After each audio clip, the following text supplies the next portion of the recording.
Alright, so I got my spray booth ready. My parts are ready here. And I had to rearrange the room a bit because a lot of things didn't work well out for me.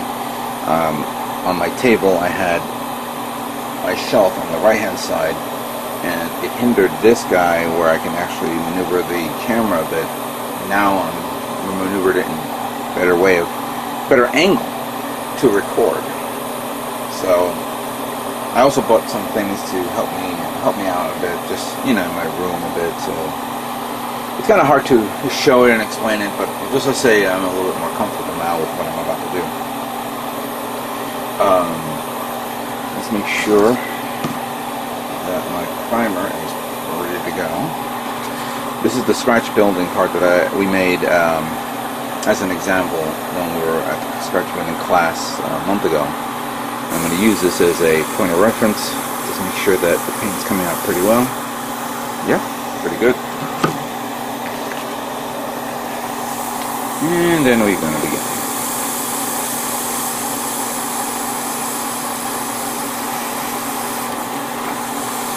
For those of you who don't know, this is the One Shot primer.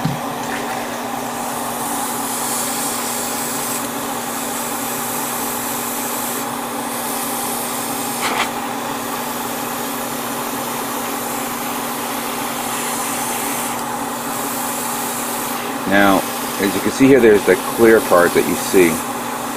I'm actually painting this because, to tell you the truth, it'd be nice if I had a clear gray, but there isn't. But I'm going to paint it anyway.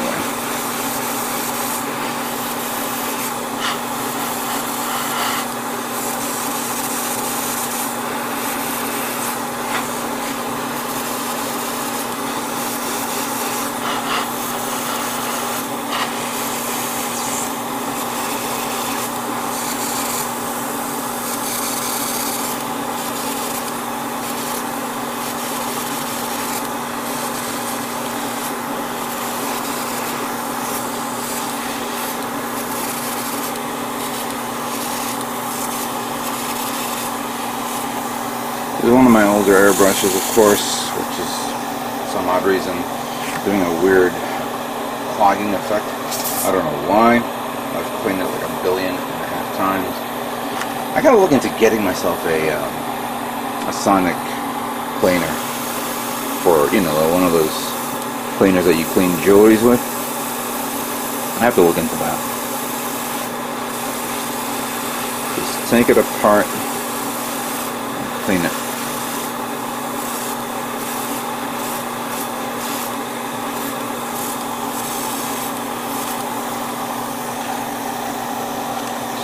Few parts so you guys can see what I'm doing.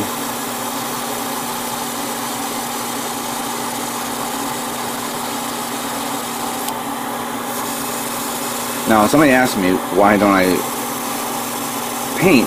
Why don't I show me priming on YouTube? On my videos.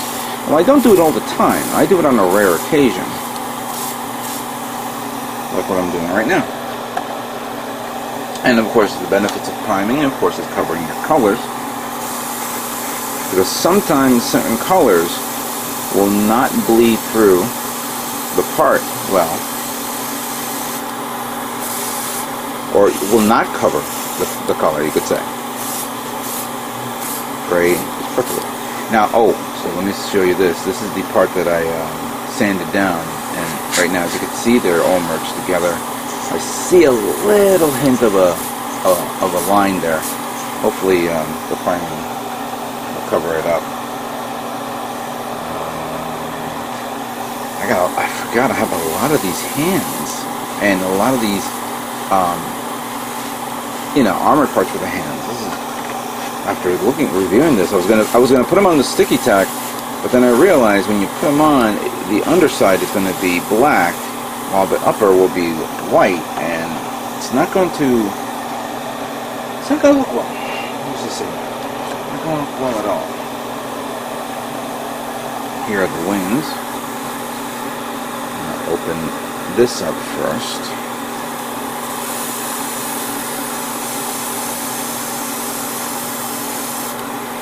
I have well ventilation here. Considering that this is actually a water-based type primer, you don't have to worry about fumes, but as a safety precaution, make sure you have a mask on.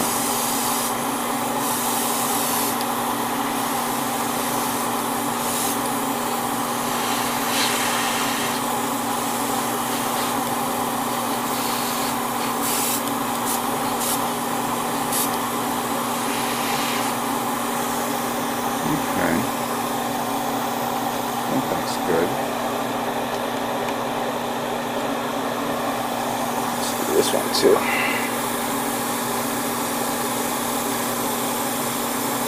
This one I had one part of this shoulder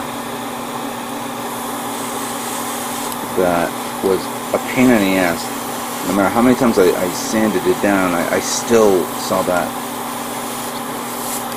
I still saw the line there. So, and I put a lot of glue on that. There we go.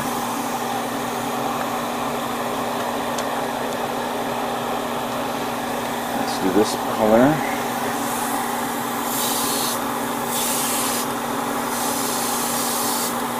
It's weird on my airbrush now that the nozzle is spraying in an opposite, in a weird angle.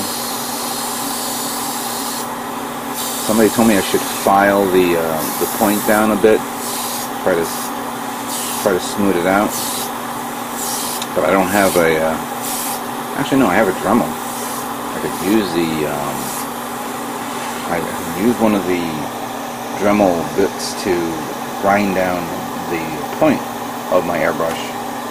See if that works.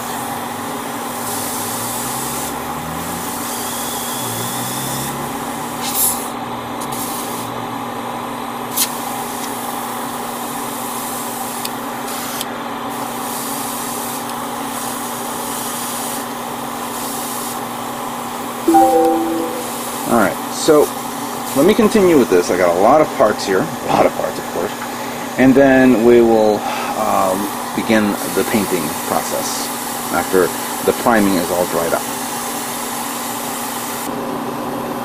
Alright, so now that all the parts have been primed and dried, now it's time to move on to the next stage, will be of course painting. And I'm going to begin with the gold. Since it's very few and far between of these colors, I'm going to use that first. Considering also the knees on the gold has to be masked off as well. Let me just pull some of them out so you guys can see which one I'm going to work with.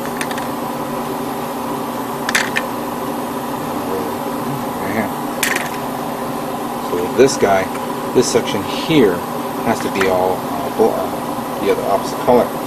Now, unlike Alclad that it's already pre-thinned, this paint, you really gotta thin it down. If you don't do it, if you don't thin it down right, it's not gonna come out well at all. At all. So it has a good coverage.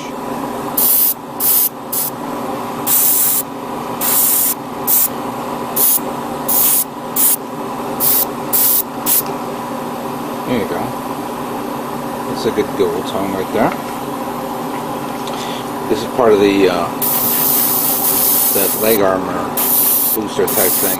I'm just going to be painting these two parts because those are the only ones that are exposed. And I'll paint the underside as well, just in case. I don't see anything else that I missed. Alright, fine. Before I move on to these, let's do these little guys right here.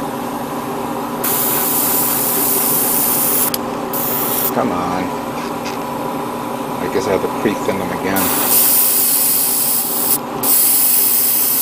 But one coat should be fine.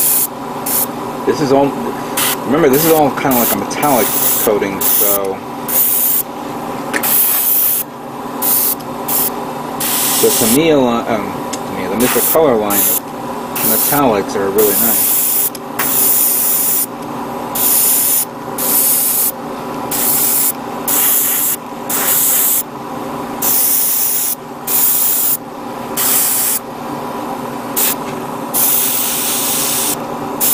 Give it another pass in a moment, because I missed something.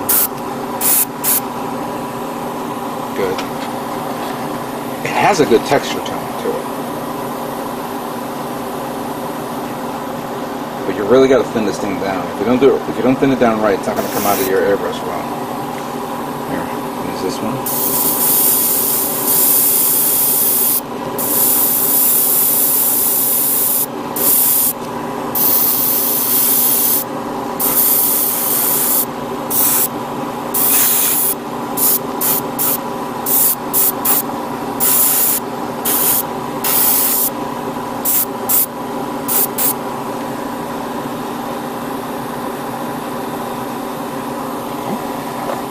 Get the sword done.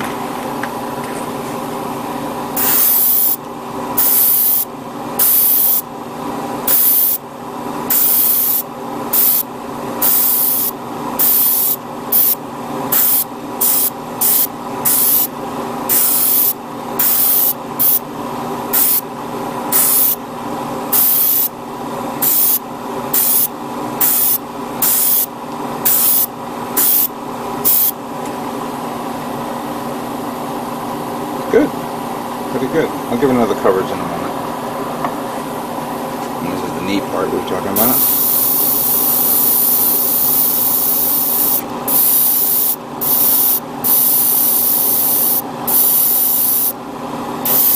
You may have to, if you thin it too much, control yourself with airbrushing it.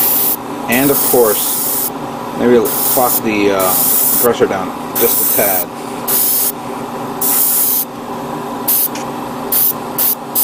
There we go. That's good. And then of course once it dries, I'll then move on to masking it off so I can begin painting the other color that's under that. So I got a few more gold parts here that I'm going to work on. Let me finish them up and then we'll move on to the next color once I'm done. No, I'm done. I got to fill it up.